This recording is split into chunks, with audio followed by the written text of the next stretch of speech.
ሰላም ጤና ይስጥልን። የዚህ ሚዲያ ተከታታዮች፣ የዚህ ቻናል ተከታታዮች፣ ዛሬ የምንወያይበት ርዕስ በዕለት በዕለት ማህበራዊና ኢኮኖሚያዊ ግንኙነት ውስጥ ትልቅ ቦታ ያለውን ስለ ውል ነው። ብዙዎቻችን ውል ከተፈራረምን በኋላ ምንም ቢፈጠር ውሉ አይፈርስም ብለን እናስባለን። ነገር ግን በፍትሐብሔር ሕጋችን አንቀጽ 1731 መሰረት በሕግ ፊት በሚገባ የተደረገ ውል በተዋዮች ወገን መካከል እንደ ሕግ ሆኖ ያገለግላል ይላል። በሕግ ፊት በሚገባ የተደረገ የሚለው ሐረግ ግን ትልቅ ትርጉም አለው። ውሉ ሕግ የሚጠይቃቸውን መሰረታዊ መስፈርቶች ካላሟላ ውሉ ሊፈርስ ወይም መጀመሪያውኑ እንዳልተደረገ ሊቆጠር ይችላል። ዛሬ ውል የሚፈርስባቸው መሰረታዊ ምክንያቶች በዝርዝር ከአንቀጾችና ከሰበር ውሳኔዎች ጋር እናያለን። እስከ መጨረሻ አብራችሁን ቆዩ። በኢትዮጵያ የፍትሐብሔር ሕግ በአንቀጽ 1731 በሕግ ፊት በሚገባ የተደረገ ውል ለተዋዩ ወገኖች እንደ ሕግ ሆኖ ይገዛቸዋል የሚለው መርህ ስንመረምረው በሚገባ የተደረገ የሚለው ሐረግ ብቻውን 4 መሰረታዊ የውል ማዕዘናትን አሟልቶ መገኘት አለበት። አንደኛው ነፃና እውነተኛ ፍቃድ። ተዋይ ወገኖች ውሉን የፈረሙት ያለምንም ተጽዕኖ መሆን አለበት። በፍቃድ በስህተት በማታለል ወይም ደግሞ በኃይል በማስገደድ የተበከለ ከሆነ ውሉ በሚገባ ተደረገ ሊባል አይችልም። ሁለተኛ የመዋዋል ችሎታ ነው። ውልን ያደረጉ ወገኖች በሕግ ፊት የመዋዋል መብትና ችሎታ ያላቸው መሆን አለባቸው። ለምሳሌ እድሜያቸው ለውል የደረሰ፣ በሕግ ወይም በፍርድ ያልተከለከሉ። ሶስተኛ ሕጋዊ የተወሰነ ነገር። የውሉ ዓላማና የሚመለከተው ነገር በሕግ የተከለከለ፣ ከሞራል ውጭ የሆነ ወይም የማይቻል መሆን የለበትም። የውል ግዴታዎች በግልጽ የተወሰኑና ሊፈጸሙ የሚችሉ መሆን ይኖርባቸዋል። የፎርም ወይም የቅርጽ ስርዓት። ሕጉ በተለይ በጽሑፍ እንዲደረጉ ወይም በምስክሮች ፊት እንዲፈረሙ የሚያስገድዷቸው ውሎች፣ ለምሳሌ የቤት የፎቅ ሽያጭ፣ የረጅም ጊዜ ኪራይ፣ ሕጉ በሚለው ፎርም መሰረት መፈጸም አለበት። ውል እነዚህ መስፈርቶችን አሟልቶ በሚገባ ከተደረገ በኋላ ፍርድ ቤት እንኳን ሳይቀር የውል ይዘት በቀላሉ ሊለውጥ ወይም ሊያፈርስ አይችልም። አንዱ ወገን ሀሳቤን ቀይራለሁ በማለት ብቻ ከግዴታው ሊያመልጥ አይችልም። ምክንያቱም ውል በተዋዮች መካከል እንደ ሕግ የመግዛት ኃይል ይኖረዋል። ተከብራችሁ የሚዲያችን ተከታታዮች፣ ውል ሕግ ነው የሚለው በሕግ ፊት በሚገባ ሲደረግ ብቻ ነው። በሚገባ አልተደረገም ማለት ምን ማለት ነው? በእነዚህ ዙሪያ የሰበር ውሳኔዎችን እናያለን። የፌዴራል ጠቅላይ ፍርድ ቤት ሰበር ሰሚ ችሎት ዘንድ የሚነሱ ለይዘት ፈጠራ በጣም የሚመቹና በሕዝብ ዘንድ ከፍተኛ ውዥንብር የሚፈጥሩ ዋና ዋና አስገዳጅ ውሳኔዎች አሉ። በምስክር ፊት የተደረገ የቤት የመሬት ሽያጭ ውል ህልውና ወይም ፎርም ክርክር ብዙ ጊዜ ማህበረሰቡ በሰው ፊት በምስክሮች ፈርመው ገንዘብ ተቀብዬ የተጻፈ ውል እንዴት አይጸናም በሚል ይከራከራል። ነገር ግን የፍትሐብሔር ሕጉ አንቀጽ 1728 እና 2877 የማይንቀሳቀስ ንብረት ውል በውልና ማስረጃ በሕግ ስልጣን በተሰጠው አካል ፊት ካልተመዘገበ ፈራሽ እንደሚሆን ይደነግጋል። የሰበር ክርክር ነጥብም በምስክሮች ፊት የተደረገ ውል በሕግ ፊት በሚገባ የተደረገ ውል ሊባል ይችላል ወይስ አይችልም የሚለው ነው። የሰበር ውሳኔ ቅጽ 9ና የመዝገብ ቁጥር 41738 እና ቅጽ 24 መዝገብ ቁጥር 177435 የማይንቀሳቀስ ንብረት ውል በሕግ ስልጣን ባለው አካል ፊት ካልተመዘገበ በሕግ ፊት ጨርሶ እንዳልተደረገ ይቆጠራል። ምስክሮች መፈረማቸው ወይም ገንዘብ መከፈሉ ውሉን ሕጋዊ አያደርገውም። ሌላው በውልን በእርቅ በስምምነት ማፍረስና የፎርም መከተል ግዴታ ነው። ተዋዋዮች ውሉን ሲያደርጉ በውልና ማስረጃ ሊያስመዘግቡ ይችላሉ። ነገር ግን ሊለያዩ በቃን ተስማምተናል አፍርሰነዋል ብለው በቤት ውስጥ ወረቀት ሊጽፉ ይችላሉ። የሰበር ክርክር ነጥብ በፍትሐ ብሔር ሕጉ አንቀጽ 1763 መሰረት አንድን ውል ለመለወጥ ወይም ለማፍረስ ውሉ የተደረገበት ፎርም መከተል አለበት ይላል። ታዲያ ቤት ውስጥ የተደረገ የተቋሙም የማፍረስ ስምምነት ዋናውን ውል ያፈርሰዋል ወይ ነው። የሰበር ውሳኔ ቅጽ 14 መዝገብ ቁጥር 7192 ላይ ዋናው ውልም በጽሁፍ በውልና ማስረጃ የተመዘገበ ከሆነ ውል የሚፈርስበት የእርቅም ወይም የስምምነት ውል በተመሳሳይ መልኩ በጽሁፍም ሆኖ በውልና ማስረጃ መመዝገብ አለበት። ካልሆነ ግን ዋናው ውል እንደ ጸና ይቆጠራል። ከማስገደድ ጋር ያሉ አንድ ወገን ውሉን የፈረምኩት ተገድጄ በዛቻ በማስፈራራት ነው በሚል ውሉ እንዲፈርስለት ፍርድ ቤት ክስ ያቀርባል። የሰበር ክርክር አንድ ሰው የተገደደበት ምክንያት ከጠፋ በኋላ ውሉ ዝም ብሎ በተግባር ከፈጸመ፣ ለምሳሌ የተገደደበት የቤት ኪራይ ውል ሆኖ ሳለ ማስገደዱ ከቀረ በኋላ ኪራይ እየተቀበለ ከቀጠለ ውሉ አጽንቶታል ይባላል ወይስ አሁንም ማፍረስ ይቻላል? የሰበር ውሳኔ ከፍትሐ ብሔር ሕጉ ከአንቀጽ 1811 መሰረት የሰጣቸው ውሳኔዎች አሉ ማለት ነው። የማስገደድ ድርጊት ካበቃ በኋላ ተጎጂው ወገን ውሉን በተግባር ከቀጠለ ወይም በሕጉ በተቀመጠው 2 ዓመት ጊዜ ውስጥ ክስ ካላቀረበ ውሉን በዝምታ እንደተቀበለው ተቆጥሮ ውሉ በሚገባ እንደተደረገ ጸንቶ ይቀጥላል፣ ሊፈርስ አይችልም ማለት ነው። ሌላኛው ስለ ውል ማፍረስ ስናወራ ከመሰረቱ መነሳት ያለብን እዚህ ላይ ነው። የፍትሐ ብሔር ሕጉ አንቀጽ 1696 የውል መሰረት የተዋዮች ፍቃድ ነው የሚለው መርህ ያስቀመጠበት ምክንያት ውል ማለት በሁለት ሉዓላዊ ወገኖች መካከል የሚደረግ የሕግ ጋብቻ ነው ስለሆነ ነው። ፍቃድ ሕጋዊ ውጤት እንዲኖረው ደግሞ ዝም ብሎ መፈረም ብቻ ሳይሆን ነፃና ጉለት የሌለው መሆን አለበት። ይህ ፍቃድ በሕግ ፊት ቋንቋ የፍቃድ ጉለት በሚሉ ምክንያቶች ከተበከለ ውል በሕግ ፊት የመፍረስ እድሉ ከፍተኛ ነው። እነዚህ ዙሪያ 3 ነጥቦችን ማየት ያስፈልጋል። አንደኛው ስህተት ሚስቴክ ወይም ኢረር የምንለው ነው። አንቀጽ 1697 እስከ 1703 አንድ ሰው ውልን ውልን ፈርሞ በተሳሳተ መረዳት ወይም መረጃ ላይ ተመስርቶ ሲሆን ነገር ግን እያንዳንዱ ስህተት ውል አያፈርስም ማለት ነው። ሁለተኛ ከማታለል ጋር ተያይዞ አንቀጽ 1704 እስከ 1705 ይህ ደግሞ አንደኛ ወገን ሆን ብሎ ማጭበርበር፣ የተሳሳተ ወሬ ማውራት ወይም እውነታን መደበቅ ሲጠቀም ነው። ይህንን ተንኮል ባይጠቀም ኖሮ ሌላኛ ወገን ውሉን በፍጹም አያፈርስም ነበር የሚያስብል ደረጃ ላይ ሲደርስ ውሉ ይፈርሳል ማለት ነው። በዚህ ዙሪያ የሰበር ነጥቦችን ስናይ በዝምታ ማታለል ይቻላል ወይ? አዎ፣ የመናገር ግዴታ ያለበት እውነቱን ደብቆ ሌላ ወገን ውሉ እንዲያደርግ ካደረገ ማታለል ሊሆን ይችላል። በተመሳሳይ ሶስተኛው የዛቻ ወይም ማስገደድ ነው። ከአንቀጽ 1706 1710 ነው። አንድ ሰው ውል እንዲፈርም የተደረገው በአካል በንብረቱ ወይ በክብሩ ላይ በሚደርሰው ከባድ ሊደርስ የታሰበ አደጋ ሲያስፈራሩ ነው።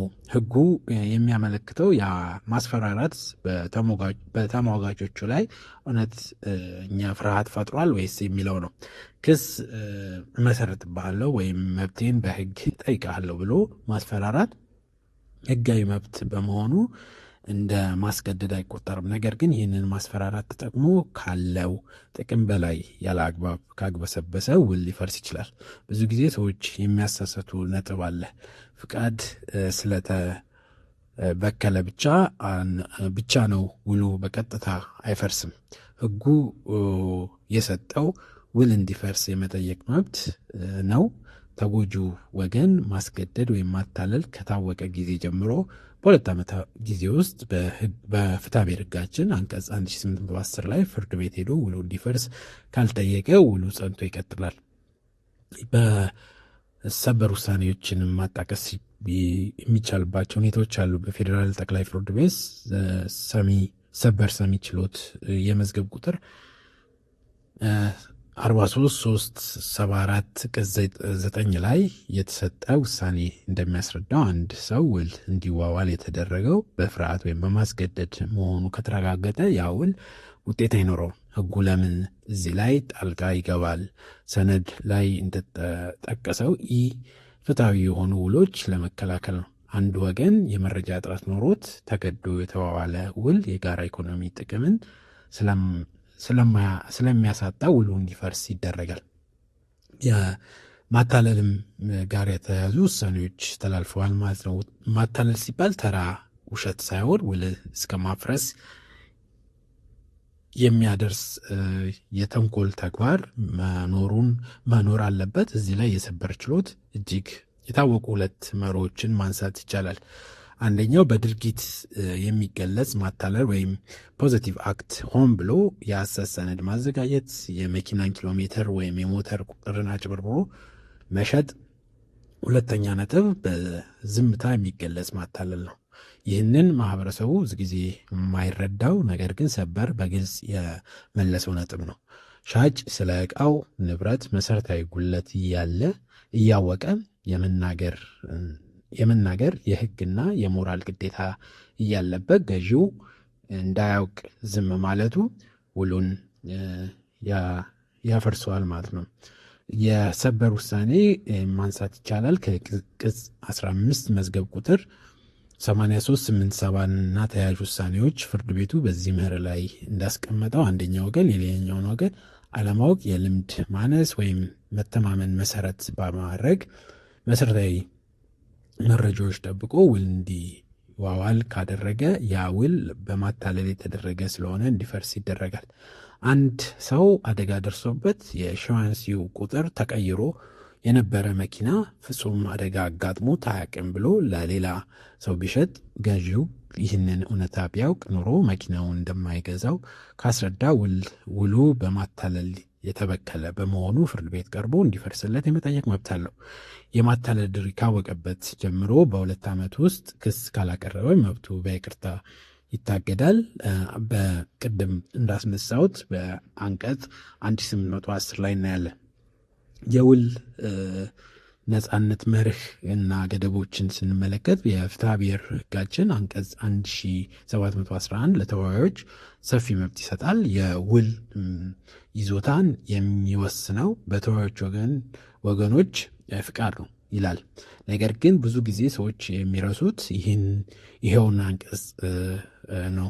በሕግ የተከለከሉ ገደቦችና ክልከላዎች ሳይጥስ በሚል ትልቅ ማዕቀፍ ያስቀመጠ መሆኑ ነው። ይህም ማለት የውል ነጻነት አይደለም፣ የራሱ የሆነ የቀይ መስመሮች አሉት። አንድ ውል ይዘቱ ወይም ዓላማው ሕጋዊ ካልሆነ ውሉ ከመሰረቱ ፈራሽ በሕግ ፊት ጨርሶ እንዳልተደረገ ነው የሚቆጠረው። በዚህ ዙሪያ በደንብ መመልከት ያለብን 3 ዋና ዋና ቀይ መስመሮች በአንቀጽና በተግባር ምሳሌዎች እንዲህ ማቅረብ ወይም እንዲህ ማየት ይቻላል።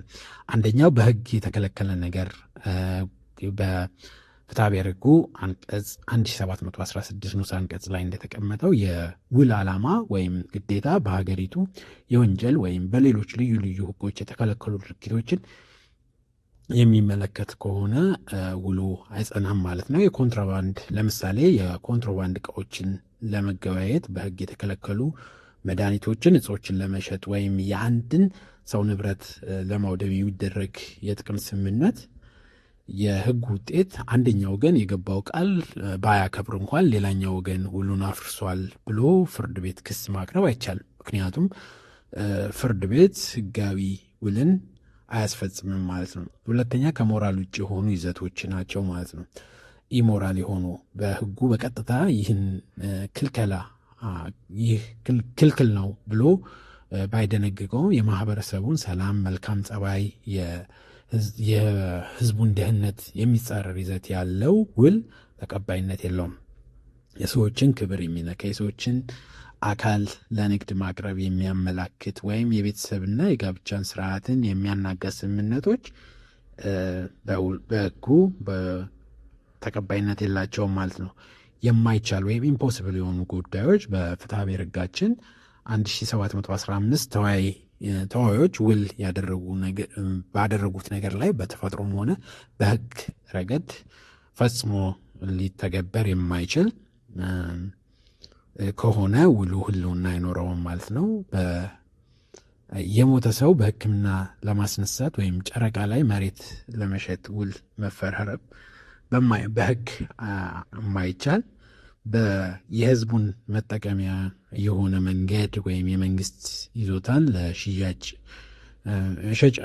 ለሽያጭ ብሎ መፈራረም የሰበር ክርክርም የህጋዊ ፎርምን የጣሰ ወይም የይዞታ ህገወጥነት ግንኙነትን የሰበር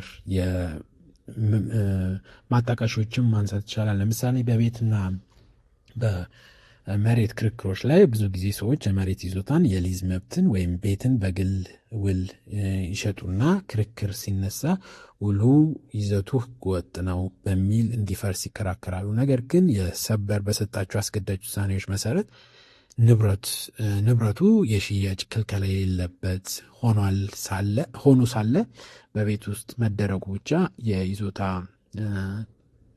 ህገወጥነትን አያስገኝም። ይልቁንም የፎርም ጉለት ነው የሚለው ማለት ነው። ይህ ልዩነት በጣም ወሳኝ ነው። ምክንያቱም በይዘት ህገወጥነት ህገወጥ የሆኑ ውል ከአንቀጽ 1716 በማናቸውም መልኩ ሊጸና የማይችል ሲሆን በፎርም ጉለት የፈረሰ ውል ግን የንብረት መልስና ኪሳራን መብቶችን በተለየ መልኩ ሊያስከትል ይችላሉ።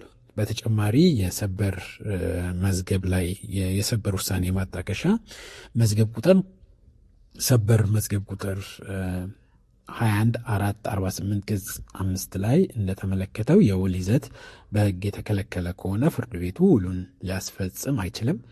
ውል የህዝባዊ ሰላምና ማህበረሰባዊ ፍትህን የሚጻረር ከሆነ መጀመሪያውኑ እንዳልተደረገ ይቆጠራል። ብዙዎቻችን ገንዘብ ከፍያለሁ፣ በራሳችን ፍቃድ ተስማምተናል፣ ስለዚህ ውሉ ህግ ነው ይሉ ይሆናል። ነገር ግን ህጉ ተስማምቻለሁ ብሎ ዝም አይልም። ተስማምቻለሁ ነገር ግን ህገ ወጥ ከሞራል ውጭ የማይቻል ከሆነ ውሉ ፍርድ ቤት ሲደርስ ዋጋ የሌለው ወረቀት ነው የሚሆነው ማለት ነው። ሌላው የምንመለከታቸው ነጥብ የውል ፎርማሊቲ ወይም ቅርጽ ስርዓት ነው። ይህ ብዙ ጊዜ የሚያሳስትና ንብረት የሚያሳጣ ትልቅ ነጥብ ነው። በፍትሐ ብሔር ህጋችን 1678 ንዑስ አንቀጽ 3 ላይ እንደምንመለከተው ውል በህግ የተወሰነ የቅርጽ ስርዓትን መከተል አለበት። በተለይ የማይንቀሳቀሱ ንብረት በቤት ወይም መሬት የሚመለከቱ ውሎችን በጽሁፍ መሆንና በውልና ማስረጃ መመዝገብ እንዳለባቸው በአንቀጽ 1723 ተደንግጓል። ሰነዱ ላይ የተቀመጡ 3 የቅርጽ ጥቅሞች አሉት ማለት ነው። አንደኛ የጥንቃቄ ሚና ነው። ተወያዮች በችላ እንዳይወስኑና ጉዳዩን እንዲያሳስባቸው ለማድረግ ነው። ሁለተኛ ማስረጃ ሚና ነው። በኋላ ክርክር ቢነሳ ሁሉን ለማረጋገጥ ይረዳል ማለት ነው። ሶስተኛ የጥበቃ መብት ነው። ደካማ ወገኖችን ለመጠበቅ ይረዳል ማለት ነው። በኢትዮጵያ ውስጥ ትልቅ ለውጥ እያመጣ ያለው የሰበር መዝገብ ቁጥር 21/44/8 ቅጽ 5 ላይ እና መዝገብ ቁጥር 34/382 ቅጽ 7 ውሳኔዎች ናቸው። በእነዚህ ውሳኔዎች መሰረት ቤት ወይም የማይንቀሳቀስ ንብረት ሽያጭ ውል በጽሁፍ ተደርጎ በሚመለከት የመንግስት አካል ውልና ማስረጃ ካልተመዘገበ በስተቀር ህጋዊ ውጤት የለውም፣ ውል ፈራሽ ነው ተብሏል። ብዙ ሰዎች በቤት ሽያጭ ወቅት በመሀል ምስክር ፊት ተዋውለናል ይላሉ። ነገር ግን የሰበር ውሳኔ እንደሚያዘው የፍትሐብሔር ህግ አንቀጽ 1723 መሰረት ካልተሟላ ውል አይጸናም ማለት ነው። እንግዲያው ውል ከመፈራረም በፊት ማወቅ ያለብን 3 ነገሮች ነጻ ፍቃድ ሳትገደዱ ሳትታለሉ መሆኑን እርግጠኛ ይሆኑ። ህጋዊነት፣ የውል ዓላማን ህግን የማይጻረር መሆን አለበት። ፎርማሊቲ፣ ውል መመዝገብ